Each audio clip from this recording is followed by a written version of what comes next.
So welcome, everyone. I am very happy to present today, and my presentation is on teacher diversity in international schools.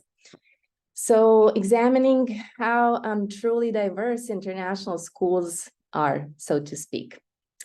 So I'm going to dive right into it and move with my next slide. So I wanted to ask you if you can just quickly maybe post in the chat where in the world you are and what time it is, so we can see our diverse perspectives that we have there.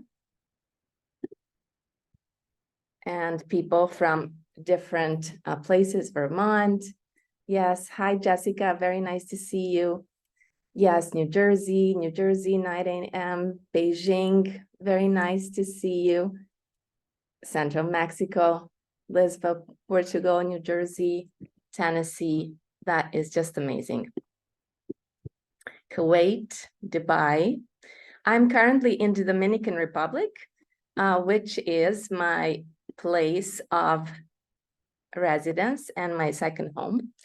I'm going to start a little bit by telling you about myself. So my name is Vesna Radivojevic, and I'm Serbian Dominican with US educational background. I'm also alumnus of Teachers College of New Jersey, and I'm currently in my last year, final year of doctoral studies in educational leadership and practice. And I am very happy and thrilled to have also my advisor joining us in this session, Dr. Bonnie Gorno. Thank you for being here. My pleasure. Yes, I have close to 30 years in education and 20 in international schools, working in various capacities. In the last 7 years, I have gone into teacher training, collaborating on different USAID projects, and currently I'm employed as the academic coordinator for the Gambia Academy, and have my own little teacher initiative called Train and Teach, hopefully to boost professional development for teachers here in the North Coast of the Dominican Republic. So this presentation is actually based on some of the research that I have done for my University of North Dakota courses and my doctoral dissertation. And the purpose of this session is, of course, to advocate for the importance of diversity, to actually consider the ways that it can truly be expressed in our schools. I'm not sure if you can see this post that's been circulating in Facebook for a while.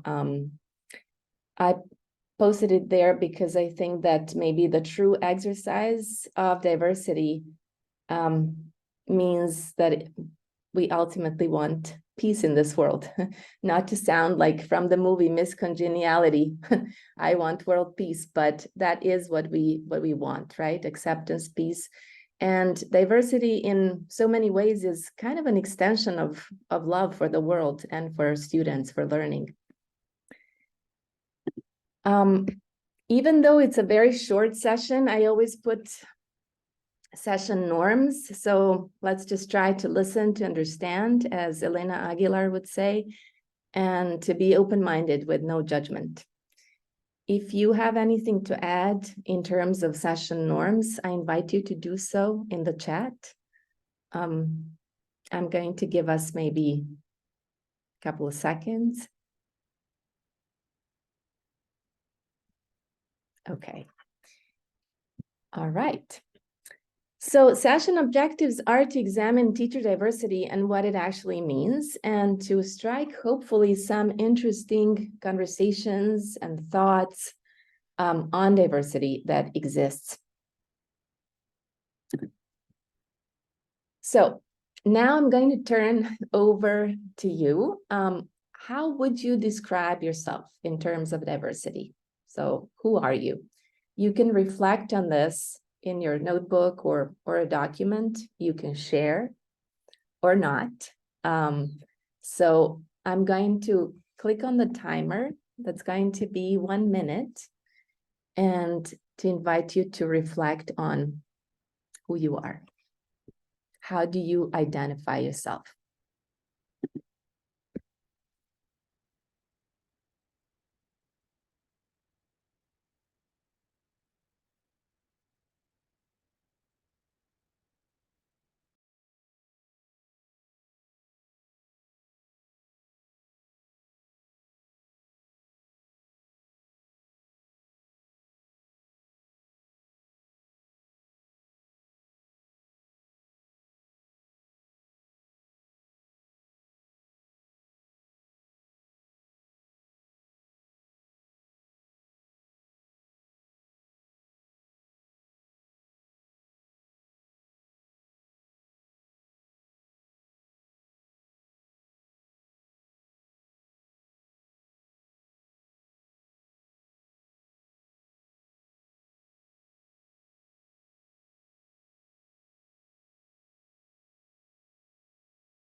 Okay, so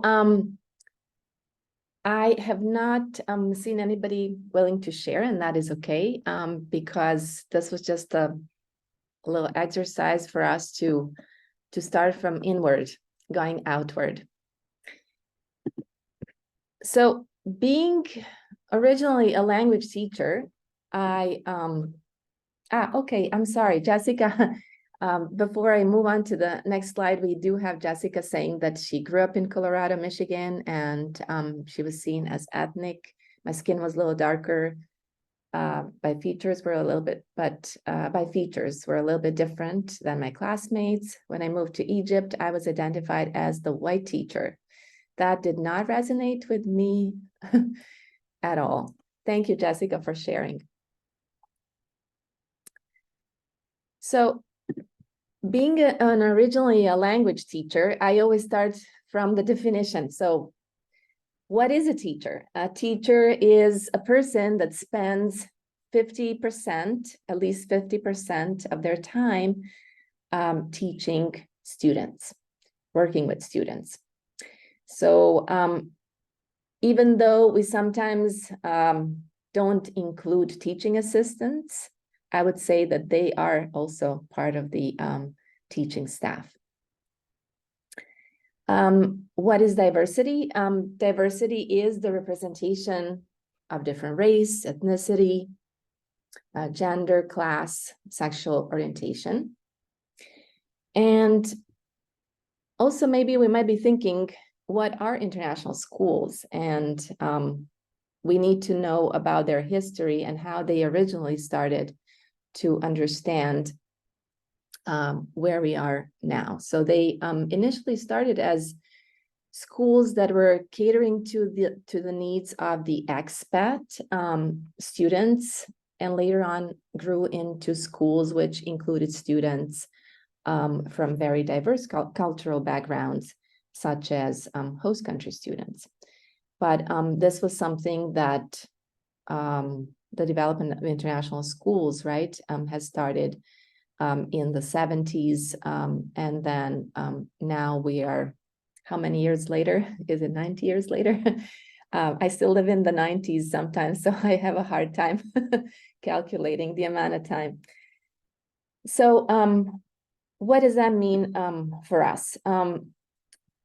In one of the chronicles of higher ed, there was an article written by Flaherty, who quotes a psychologist called Al Garbi. And one interesting facet of diversity, or maybe that's the wrong word, perspective on diversity that he offers, is that diversity does not just represent the demographics. So just does not represent just our identity, but diversity also includes viewpoint diversity. So in the sense of religion, politics, ideology, morality. So I thought that was a very interesting point to offer because we usually go with the demographics, but diversity extends beyond that. In order to have truly all of these represented in all of the facets of our school would mean that that diversity really impacts scholarship, teaching, mentoring. And if you want to think it that way, it also influences academic freedom.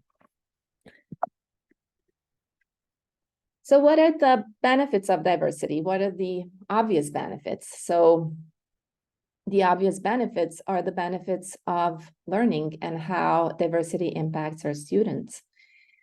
Put in the words of Harvard Business School, they usually say, so what job does it do, right? So exposing our students to diverse perspectives, languages, it makes them a better version of themselves. And ultimately, if you want, the long-term benefits are we're making this world a better place.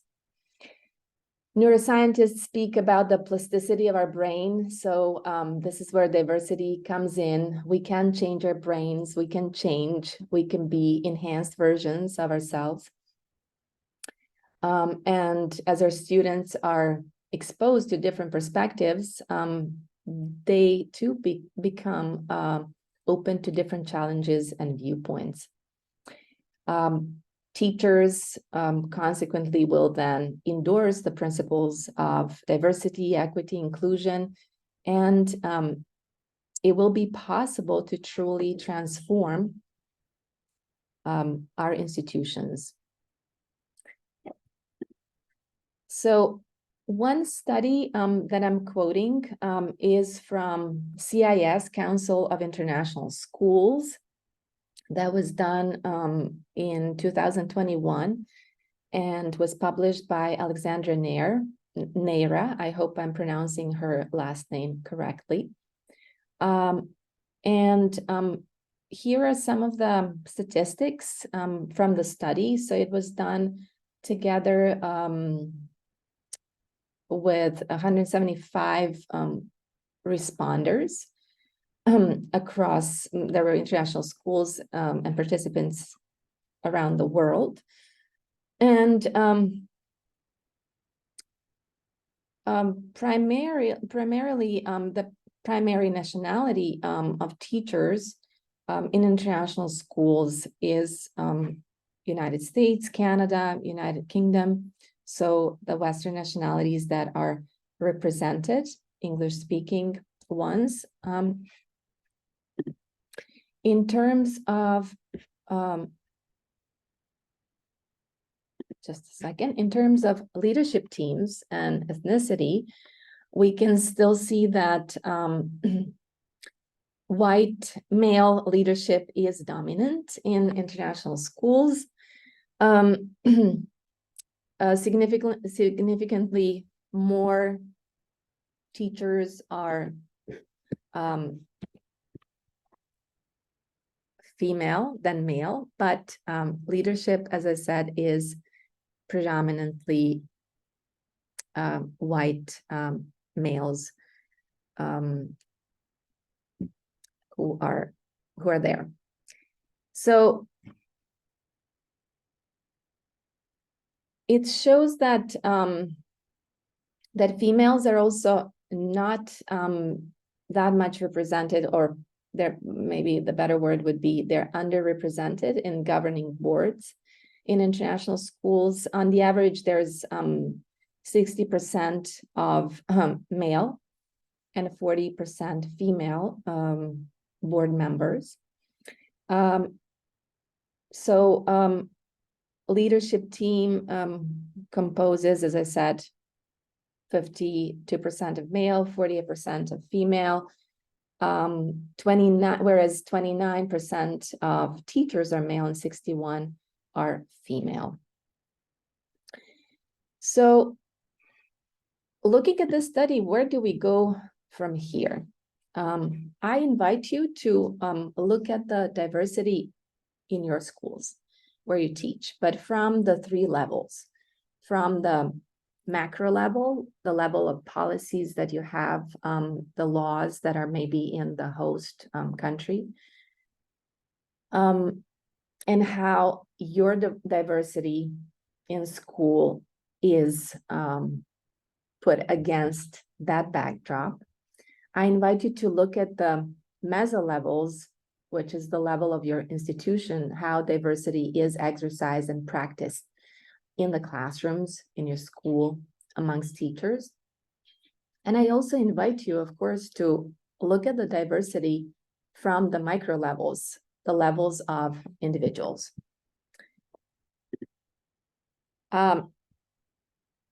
So this is a very good question, Lolita. Is there anything being done to change the white male dominance? Yeah. Yes. Anybody who would like to speak about that? What I know that there are different initiatives through international school services. There's always women's symposium that's spearheaded by their leaders, where they're trying to empower female leaders and create a cohort group that is going to help hopefully change this demographics in school leadership in terms of gender. Thank you for that question. I mean, are they being proactive? I mean, a lot of places they there's things written on paper, Yes. like a mission statement. Everyone has a mission statement, but are you actually really? Is the school really enacting their mission statement? And so, my whole thing is like, yeah, ISS, search, Thai online, like all these, organizations say that we're into diversity, but are they really? Like, is it there? Is it in your face? Do we see it? I still don't see it. They say it, but I don't see it. So Thank you so much. Yes, yeah. that is exactly where I was going with this presentation, because even though there's a lot of things on paper. No, please don't be sorry. I really I'm thankful that you would so bravely bring this question, Well, and it needs to be addressed. forward. It needs to be addressed, and it's not being addressed, and I'm tired of it. So frankly, yeah. Yes, I agree. I was going to do this little exercise again. I'm going to put this visual, hopefully to inspire you to think about those hard questions and hard answers, and to take maybe 2 minutes to reflect on what you were just saying, on different policies that are in place in your schools, how diversity looks in your schools, how it is exercised. I'm using this term or practiced, but also from the individual level. How does it look on an individual level? And I would like to set the timer, if that's okay, to let you think about it, summon your thoughts and share them in the chat. And then we could go from there. Okay, thank you. Would that be okay? Yeah. If you would be willing to share some of the things that you see, that you notice, you have any comments, any questions, brave questions, like Lolita. Yeah, I mean, I'm in it. I'm in it. Yes, please, Lolita, Okay. go ahead. Go ahead. No, You were going to say I'm reading, and I'm going to put stuff in the chat. something. Here I go.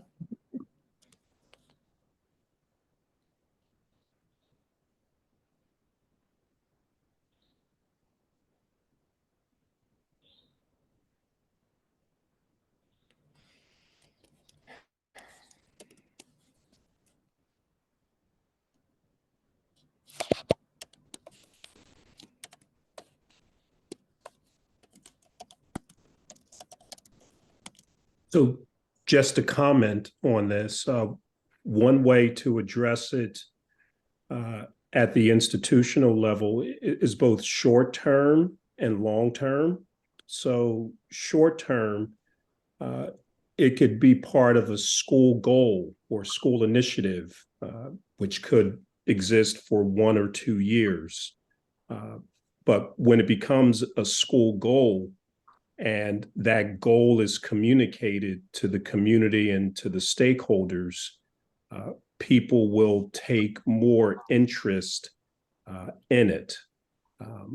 Long term, there are 2 parts to that. One is with the policies. So your institution can have policies that have been adopted by the trustees or the Board of Education, and it becomes memorialized.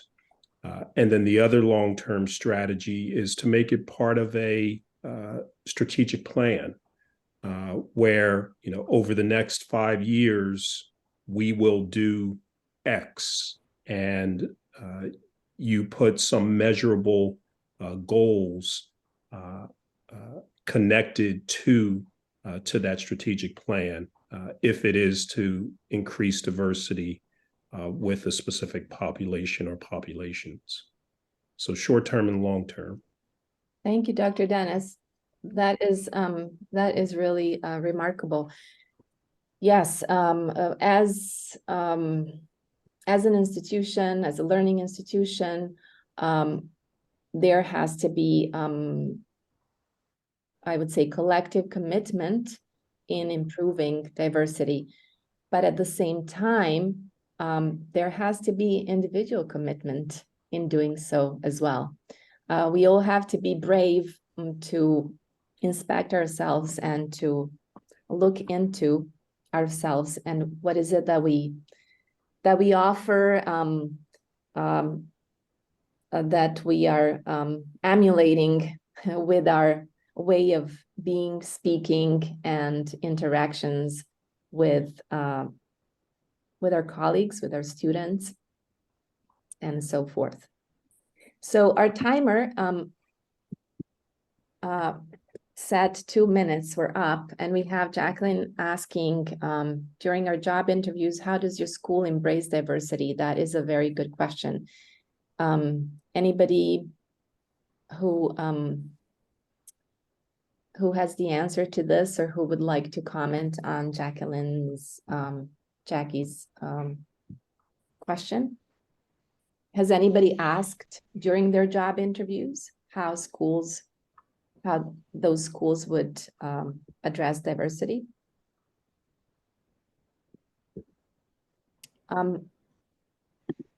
I think that a lot of times the way, I'm sorry, I'm going to interrupt right now. of course, I think that like during a job interview, the interviewee, they're not going to ask about diversity. They want a job. They want a job. They don't, that diversity question doesn't come from them. It comes from the interviewer. mhm, yes. And so I mean, let's be real, let's be honest. If I went to a job interview, I'm going to say like, so how is the diversity in your school? I'm trying to get a job. Would I even care about that, or would that Yeah. really be a question? Lolita, for me? remember though that you're trying to fit into their school community as well. So I think it's actually a very good question, especially if you are an underrepresented group. I think candidates have the power and responsibility to make sure that they fit into the school community by asking those difficult questions. I totally 100% Olita, you first. agree with you. I do 100%. Okay, so when a school that you want to be hired for, I mean, you have to know their culture, all that stuff. Jessica, I totally understand what you're saying, but like, I don't know, are you admin? Are you a teacher? It was Bonnie, but yeah. Oh, I'm sorry. No, that's okay. Bonnie. Yeah. So, are you admin, or are you, a teacher, or? Because I mean, I asked the question and I want to know like how and why you came up with that answer for me.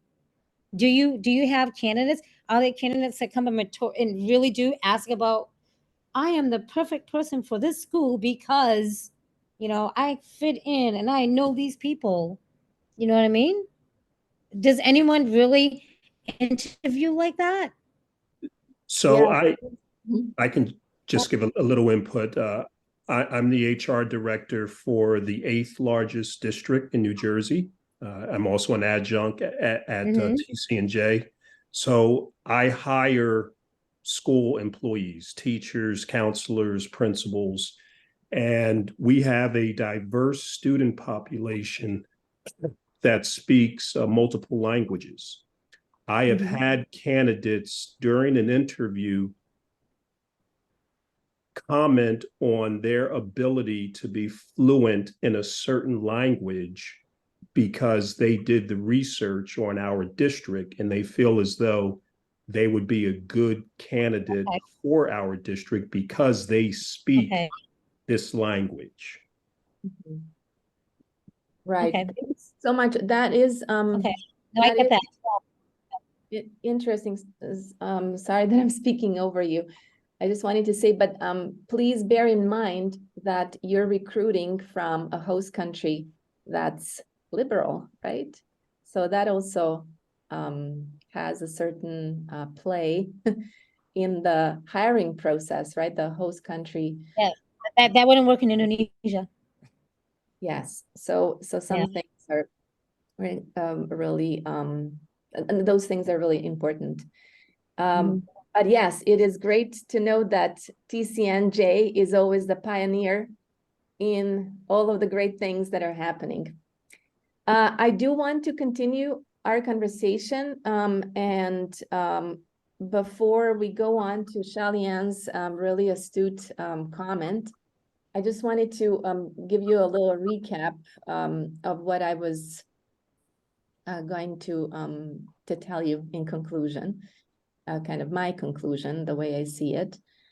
I really believe that we have to push forward this asset-based pedagogy where our differences are actually our strengths, and where we stay away from different deficit narratives.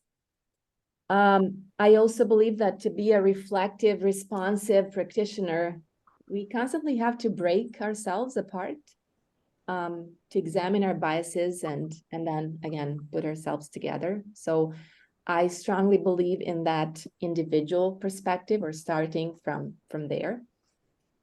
I also believe that our stories matter, and they shape both external and internal changes, and that therefore for me the only way forward is kind of inward.